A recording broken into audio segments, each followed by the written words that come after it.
শাপলা চত্বর হত্যাকাণ্ডের মামলায় সাবেক মন্ত্রী ডক্টর দীপু মনি, সাংবাদিক মোজাম্মেল বাবু ও ফারজানা রূপাকে আগামী 14 মে ট্রাইব্যুনালে হাজির করার নির্দেশ দেওয়া হয়েছে। আন্তর্জাতিক অপরাধ ট্রাইব্যুনাল 1-এর বিচারিক প্যানেল এই আদেশ দেন।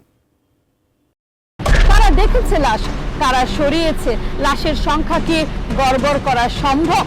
শাপলা চত্বর হত্যাকাণ্ডের পরই ৭১ টিভির ফারজানা রূপা সমীকরণ অনুষ্ঠানের মাধ্যমে সত্য আড়াল করে ঘটনা ভিন্ন খাতে নেয়ার চেষ্টা করেন বলে অভিযোগ আন্তর্জাতিক অপরাধ ট্রাইব্যুনালের প্রসিকিউশনের। পরিকল্পিত এই কাজের সাথে তিনি ছাড়াও জড়িত ছিলেন সাবেক পররাষ্ট্রমন্ত্রী ডাক্তার দীপু মনি এবং ৭১ টিভির ব্যবস্থাপনা পরিচালক মোজাম্মেল বাবু। বৃহস্পতিবার এসব অভিযোগে তাদের বিরুদ্ধে গ্রেপ্তারি পরোয়ানা জারির আবেদন করে প্রসিকিউশন। বিশেষ করে ফারজানা রূপা, মোজাম্মেল বাবু, পররাষ্ট্রমন্ত্রী দীপুমণি, তারা যেহেতু হেফাজতে আছে তাদেরকে আমরা প্রোটেকশন চেয়েছি।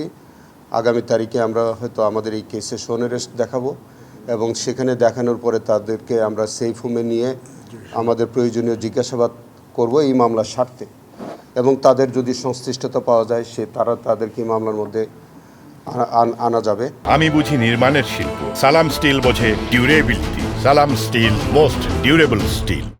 শাপলা চত্বর হত্যাকাণ্ডের সংবাদ প্রচারের কারণে ইন্টারনেট ও 2টি টেলিভিশন চ্যানেল বন্ধ করে দেয় তখনকার সরকার। এই ঘটনায় যারা জড়িত ছিলেন তাদের বিরুদ্ধে কোনো ব্যবস্থা নেওয়া হবে কিনা এমন প্রশ্নেরও জবাব দেন চিফ প্রসিকিউটর আমিনুল ইসলাম। ইতিমধ্যে তাদের ইনভেস্টিগেশন আমরা সবগুলো নিয়ে আসতেছি এবং যারা সম্পৃক্ততা আছে এর মধ্যে কেউ আমাদের কাছ থেকে পার পাবে না, নিশ্চিত থাকেন আপনি।